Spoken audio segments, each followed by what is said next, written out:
오늘 우리에게 주신 하나님 말씀은 요한복음 21장 15절부터 18절까지 말씀입니다. 제가 갖고 있는 신약성경 185면에 있습니다. 같이 낭독하겠습니다. 그들이 조밥 먹은 후에 예수께서 시몬 베드로에게 이르시되 요한의 아들 시몬아, 네가 이 사람들보다 나를 더 사랑하느냐 하시니 이르되 주님 그러하나이다. 내가 주님을 사랑하는 줄 주님께서 아시나이다. 이르시되 내 어린 양을 먹이라 하시고 또 두 번째 이르시되 요한의 아들 시몬아, 네가 나를 사랑하느냐 하시니 이르되 주님 그러하나이다. 내가 주님을 사랑하는 줄 주님께서 아시나이다. 이르시되 내 양을 치라 하시고 세 번째 이르시되 요한의 아들 시몬아, 네가 나를 사랑하느냐 하시니 주께서 세 번째 네가 나를 사랑하느냐 하심으로 베드로가 근심하여 이르되 주님 모든 것을 아시오매 내가 주님을 사랑하는 줄을 주님께서 아시나이다. 예수께서 이르시되 내 양을 먹이라. 내가 진실로 진실로 내게 이르노니 네가 젊어서는 스스로 띠띠고 원하는 곳으로 다녔거니와 늙어서는 네 팔을 벌리리니 참으로 내게 띠띠우고 원하지 아니하는 곳으로 데려가리라. 아멘. 오늘 본문 말씀을 가지고 일상이 회복된다면 이란 제목으로 하나님의 은혜의 말씀을 함께 나누고자 합니다. 지금부터 제가 들려드리는 몇 가지 이야기를 들으시고 공통점이 무엇인지를 한번 생각해 보시기 바랍니다. 예수님이 승천하시고 제자들이 유대 지역을 중심으로 해서 복음을 전할 때 많은 핍박을 받았습니다. 그리고 이제 바울이 로마를 선교하고 나서는 이제 로마에 의해서 핍박을 받기 시작합니다. AD 64년경에 네로 황제의 핍박이 이제 대박해의 시작이죠. 그때 바울 사도가 순교를 하게 되어집니다. 그렇게 박해가 시작되었는데 250년간 그 지속적으로 박해가 10명의 황제에 의해서 진행되어지는데 그것을 우리가 10대 박해다 그렇게 말합니다. 250년간 많은 순교자들이 나오고 많은 사람들이 고통을 당했습니다. 그러다가 313년에 콘스탄티누스 황제가 기독교의 깃발을 들고 정쟁터에 나갔다가 승리했다. 그래서 그 보답으로 기독교를 이제 사교가 아닌 정식 종교로 인정을 해줍니다. 그것이 바로 기독교 공인이죠. 313년에 기독교가 공인이 되면서 박해가 끝나게 되어집니다. 그동안 많은 사람들이 지하나 또는 산속이나 숨어 있다가 돌아오기도 하고 그 중에서 끝까지 믿음을 지키고 믿음을 고백했던 예수 그리스도가 나의 구주입니다 라고 고백했던 사람들이 감옥에서 풀려나게 되어지죠. 이 사람들을 추록 성도라 그러는데 교회에 이 사람들이 돌아오니까 교회에서는 이 사람들을 향하여 고백자다, 예수 그리스도에 대한 고백을 했던 사람들, 죽음을 무릅쓰고 순교를 무릅쓰고 고백했던 그 사람들을 가리켜서 고백자다 그렇게 칭하면서 존귀하게 우대합니다. 그리고 그들이 교회에서 집사나 또 감독을 맡깁니다. 묻지도 따지지도 않고 그 감옥에서 풀려난 고백자들에게 대해서는 그렇게 우대를 하는 거죠. 집사 그러니까 요즘 뭐 서리 집사, 안수 집사 이 정도 생각하시는데 그 당시의 집사는 목삼 정도의 능력이 있고 세례도 줄 수 있는, 그리고 감독이면 노회장이나 총회장쯤 되는 거예요. 그러니까 이 사람들이 콘스탄티누스 황제가 이 사람들을 풀어주지 않았다면 이 사람들은 꼼짝없이 감옥에서 순교했어야 할 사람들인데 이 사람들이 콘스탄티누스의 그 공인 때문에 풀려나게 된 거죠. 그래서 이 사람들은 거의 순교자나 다름없는 그런 반열에 올려놓고 존귀하게 우대했던 것이죠. 그런데 이들만 교회로 돌아온 것이 아니라 이제 핍박 시절에 배교했던 사람들 있잖아요. 이단으로 개종했던 사람들 또는 도망갔던 사람들, 이런 사람들도 교회 안으로 돌아오게 되어집니다. 교회 안에는 추록한 고백자들과 배교한 배교자들이 함께 교회에 들어와서 이제 이 핍박을 끝내고 교회를 재건하고 잘 해보자, 그런 마음으로 모였는데, 일부에서는 어떻게 배교자가 교회에 들어올 수 있냐, 이들을 영원히 추방해야 된다, 그런 강경파가 나타나기 시작합니다. 그 중에서 이 추록 성도들, 고백자들 가운데 강경한 사람들이 있었겠죠. 그런데 또 이 고백자들 가운데서도 그래도 예수의 사랑으로 덮어주고 용서하고 맞아들여야 된다, 그렇게 말하는 또 이 고백자들이 있었어요. 아프리카에 있는 고백자들 가운데서는 이 배교자들을 교회에서 받아주고 용서해 주었습니다. 그 일로 인해서 강경파와 온건파 사이에 갈등이 일어나게 되어지고, 결국 강경파는 도저히 너희들하고 같이 신앙생활을 할 수 없다, 그러면서 교회를 분리시켜서 나가버렸습니다. 이게 핍박이 끝난 첫 번째 교회의 대분열 사건이었습니다. 두 번째는 이제 그 콘스탄티누스 황제가 로마 제국을 통일하고 나서 그 지금의 터키의 이스탄불이죠. 옛날 이름이 비잔티움인데 그곳에다가 도시를 세우고 자기 이름을 붙였습니다. 제가 지난주에 말씀을 드렸죠. 이름이 콘스탄티노플이라는 수도를 세우고 거기서 이제 모든 그 행정, 군사 뭐 이런 것들을 거기 중심으로 수도를 삼고 살다가 이 사람이 죽고 나서 그 후예자가 누구냐면 데오도시우스 1세라는 사람이 왕위에 오릅니다. 그리고 380년에 이 사람이 기독교를 로마의 국교다 그러면서 데살로니가 칙령을 발표를 합니다. 그때부터 기독교가 로마의 국교가 된 거예요. 313년은 그냥 종교로 인정한 것이고 380년은 국교로 된 거예요. 313년은 콘스탄티누스 황제가 한 것이고 380년은 데오도시우스 1세가 한 거예요. 잘 기억하시기 바랍니다. 그리고 나서 데오도시우스 1세가 죽으면서 이 큰 로마 제국을 자기 두 아들에게 나누어 줍니다. 콘스탄티노플을 중심으로 동로마, 그리고 옛날에 이탈리아 로마를 중심으로 해서 소로마, 이렇게 두 개를 갈라서 아들들에게 물려주는 것이죠. 그러다가 이 북쪽 지역의 훈족이라는 사람들이 남하를 합니다. 남쪽으로 쳐들어 내려오니까 이 서유럽에 있던 게르만족들이 견디지 못하고 이탈리아 로마로 이렇게 진격을 합니다. 그래서 이 게르만족에 의해서 서로마, 이탈리아 로마가 멸망을 하는데 이것이 476년에 일어나게 되어지죠. 그러면 동쪽에는 아직 동로마가 있고 서쪽에는 서로마인데 멸망을 했어요, 게르만족에. 그런데 놀라운 일은요, 이 멸망한 나라에 왕이 없잖아요. 그런데 교회 감독들이 복음을 전하기 시작합니다. 이 게르만족들에게 복음을 전하기 시작합니다. 그랬더니 이 게르만족의 족장들, 왕들, 뭐 귀족들이 예수를 믿기 시작합니다. 그래서 이 게르만족들이 예수를 믿고 그 서유럽 전체가 기독교가 되는 거예요. 할렐루야 아닙니까? 나라는 망했는데 기독교는 더 부흥을 하는 거예요. 그러면서 이제 이 서유럽 쪽이 기독교가 강하게 되어지니까 감독들이 이제 자기 교회가 부흥하니까 감독들이 어깨가 막 올라가잖아요. 그러면서 동로마에 있는 감독들하고 갈등을 빚기 시작합니다.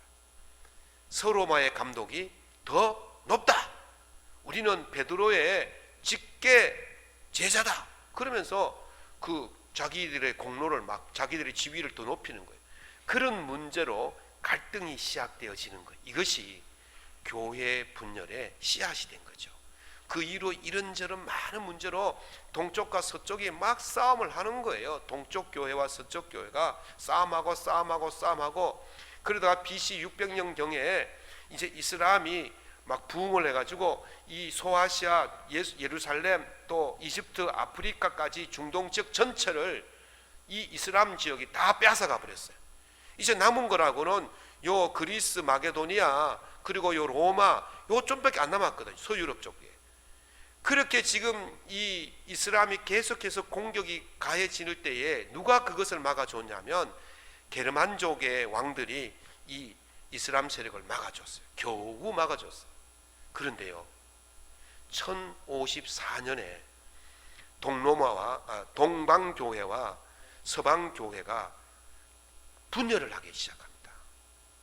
이게 교회 대분열이에요.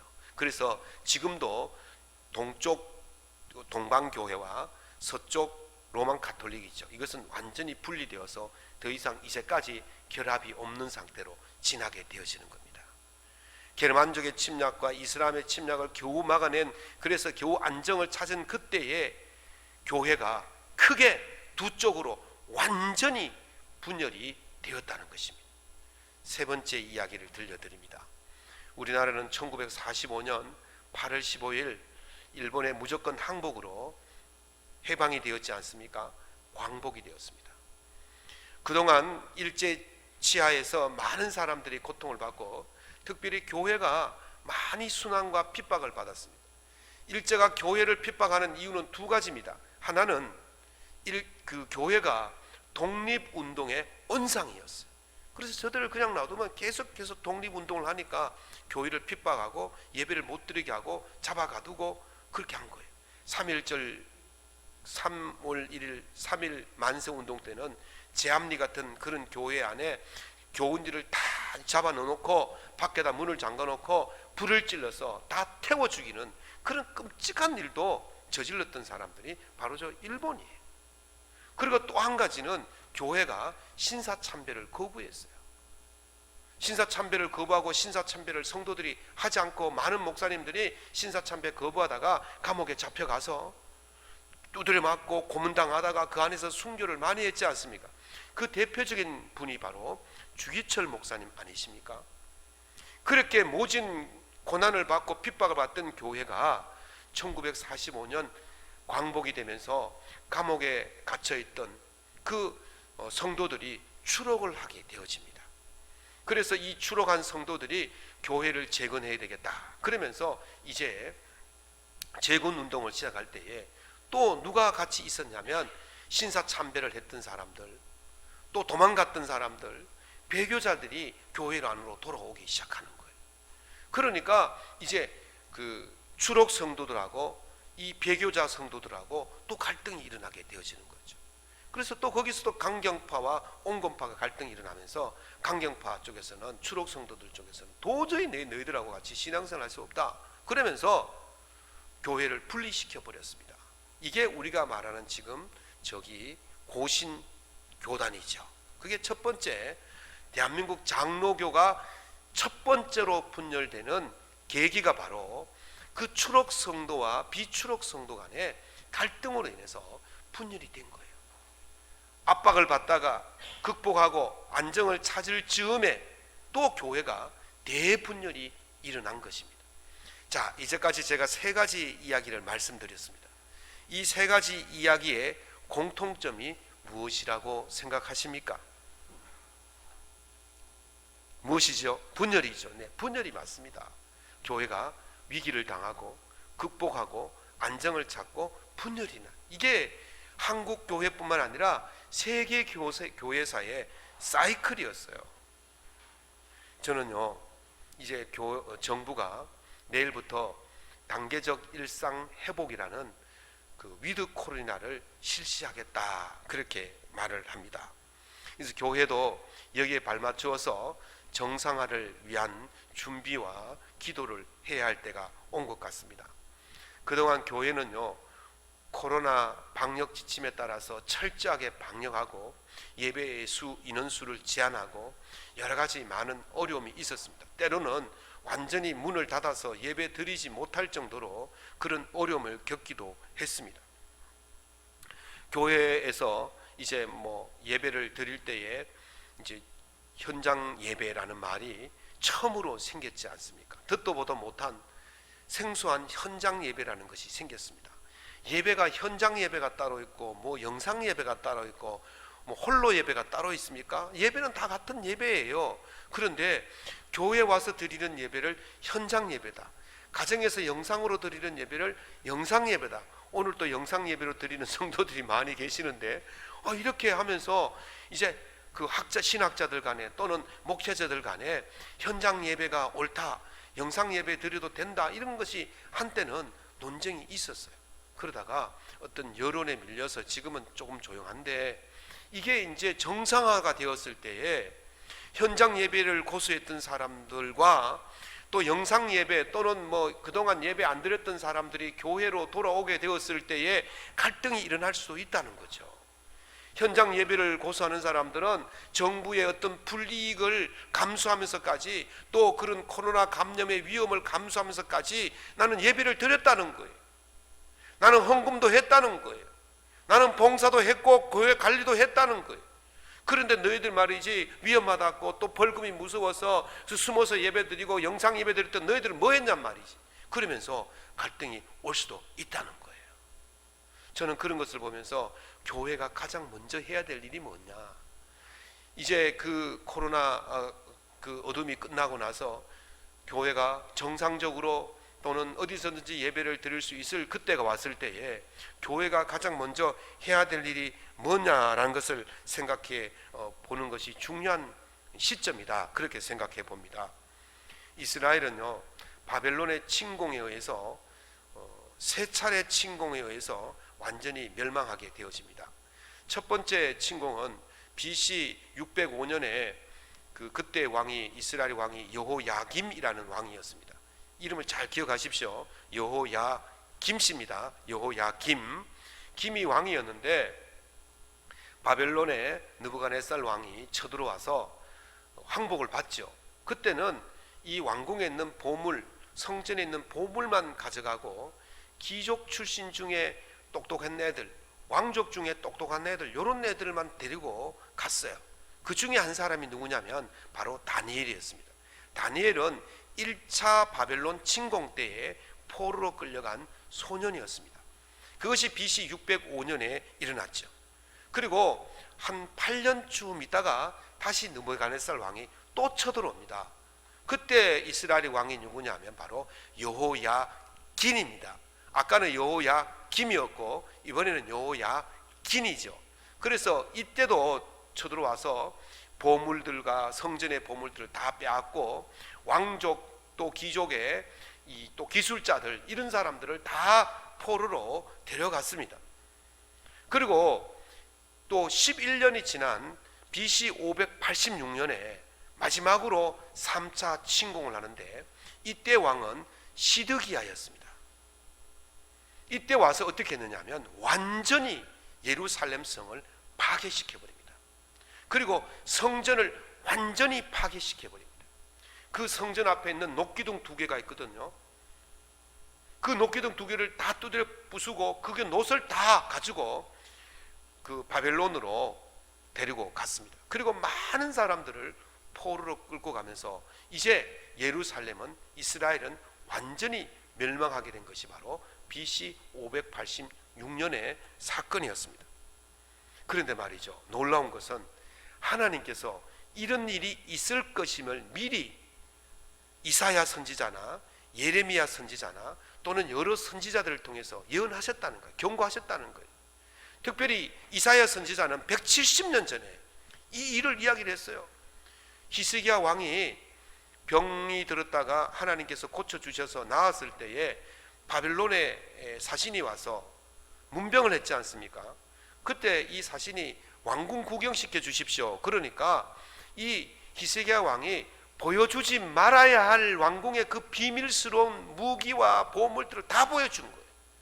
그때 이사야 선지자가 왕이 큰 일을 했다. 이제 저 바벨론에 의해서 왕의 모든, 이 왕국에 있는 모든 것들이 바벨론으로 옮겨갈 것이다. 이 예언을 벌써 한 거예요. 그게 언제냐? 바로 170년 전이 벌써 이야기했단 말이죠. 그리고 이사야 44장에 보면 이스라엘이 회복될 것을 예언을 또 합니다. 이사야가 44장 28절에 보면 이런 말씀이 있습니다.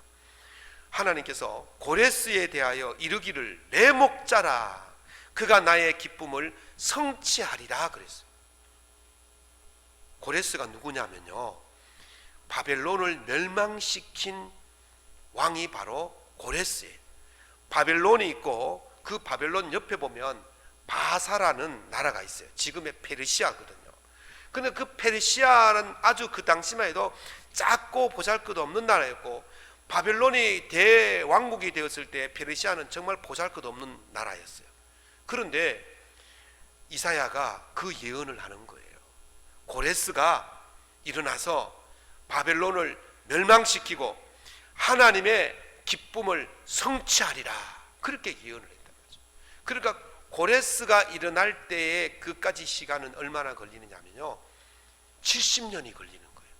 그러니까 이사야가 벌써 240년 전에 이런 일이 있을 거라고 예언을 했다는 거예요. 놀랍지 않습니까, 여러분? 저만 놀랐습니까? 하나님께서 이사야 선지자를 통해서 170년 전에 바벨론이 멸망시킬 거라고 말씀하시고, 240년 때에 240년이 지난 뒤에는 고레스가 이 바벨론을 멸망시키고 이스라엘을 회복시킬 거라고 이미 예언했어요. 그게 성경에 그대로 나와 있다니까요. 놀랍지 않습니까? 놀라는 표정을 좀 하세요. 이야, 이럴 수가, 어떻게 이렇게 맞을 수가 있냐. 저는 그 성경을 보면서요, 막 소름이 끼쳐요. 어떻게 하나님의 말씀이 이렇게 정확할 수 있냐.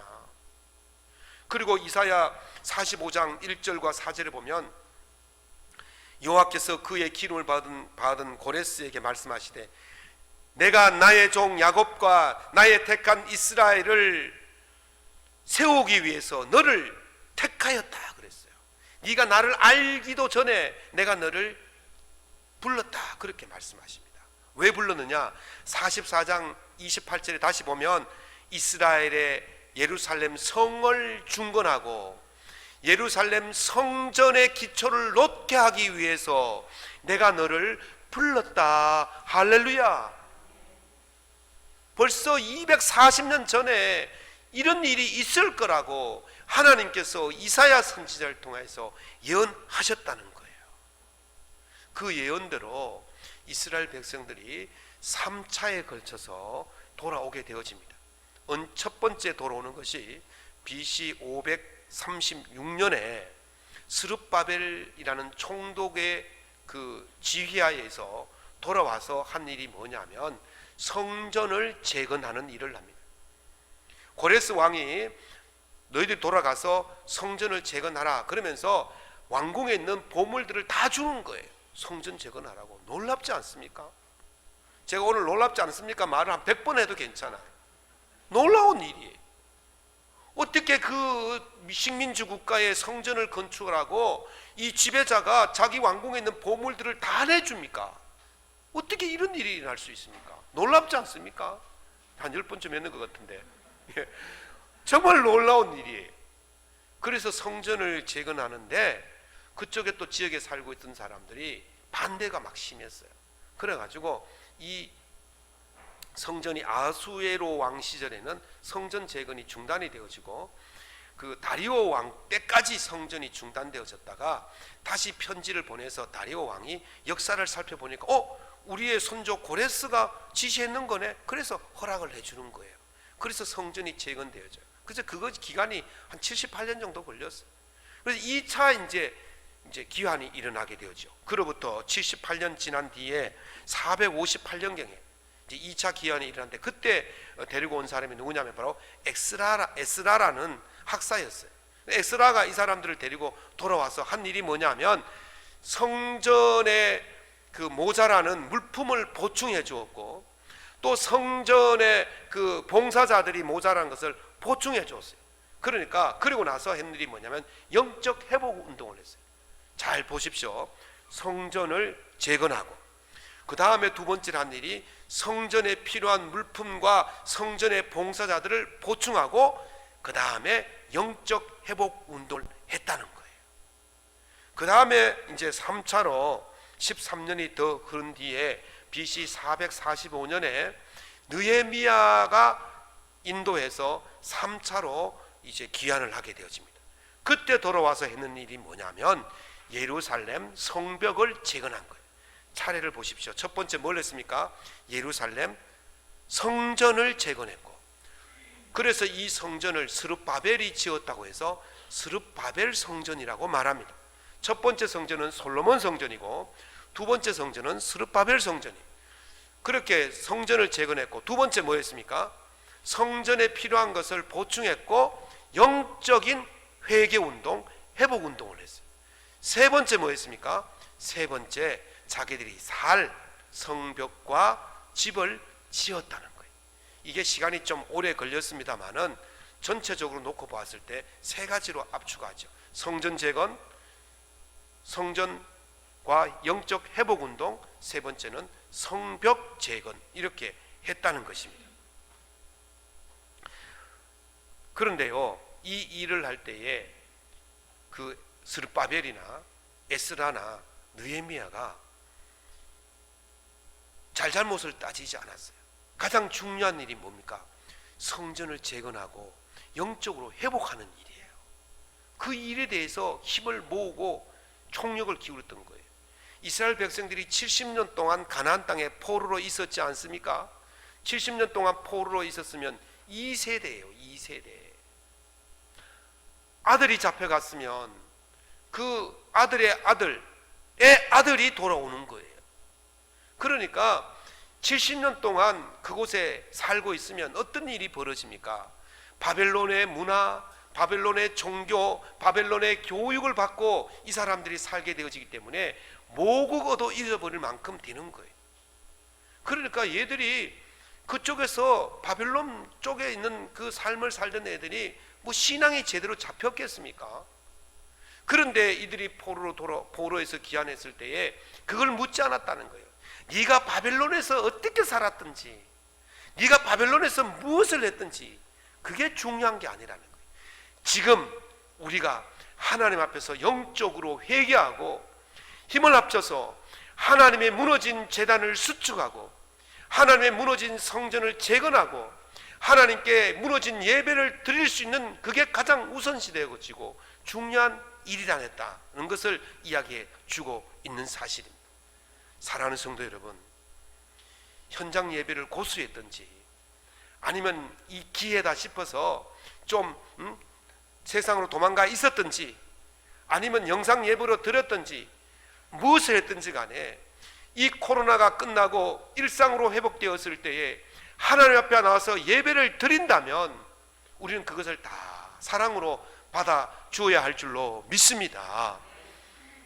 예수님께서 십자가에 돌아가실 때, 잡히실 때에 베드로가 어떻게 했습니까? 예수님을 모른다고 3번이나 부인했는데 그 첫 번째는 모른다, 두 번째는 맹세코 모른다, 세 번째는 저주하면서 모른다 그랬어요. 이거는 배교예요. 배교. 부활하셨을 때에 예수님께서 부활하셨다는 소식을 듣고도 제자들은 엠마오로 갈릴리로 다 도망가 버렸어요. 예수님이 부활했다는데 안 믿고 도망을 갔어요. 이렇게 믿음이 없는 제자들이 보았습니까 여러분들? 그런데 예수님께서 그 갈릴리 찾아가셨잖아요. 그리고 베드로에게 말씀하십니다. 요한의 아들 시몬아, 네가 나를 사랑하느냐? 주님 아십니다. 또 두 번째 묻습니다. 요한의 아들 시몬아, 네가 나를 사랑하느냐? 주님이 아십니다. 요한의 아들 시몬아, 네가 나를 사랑하느냐? 내가 주님을 사랑하는지 주님께서 아십니다. 됐다. 내 양을 치라, 내 양을 먹이라, 내 양을 먹이라. 그렇게 말씀하시는 거예요. 왜 도망갔어? 왜 배신했어? 왜 배교했어? 야, 그냥 모른다 그러면 되지, 나를 저주해? 이렇게 말씀하지 않으셨다는 거죠. 그냥 나를 사랑하느냐 물으셨고, 주님 사랑합니다, 이 말 한마디에 주님은 모든 것을 다 용서하신 줄로 믿습니다. 그리고 그에게 새로운 힘을 주시고 새로운 일을 맡기신 거예요. 주님 사랑합니다, 그 한마디만 충분한 겁니다. 더 이상 무엇으로 우리가 그에게 요구하겠습니까? 무엇으로 그에게 보이라고 하겠습니까? 주님 사랑한다, 그 말 한마디면 충분한 줄로 믿습니다.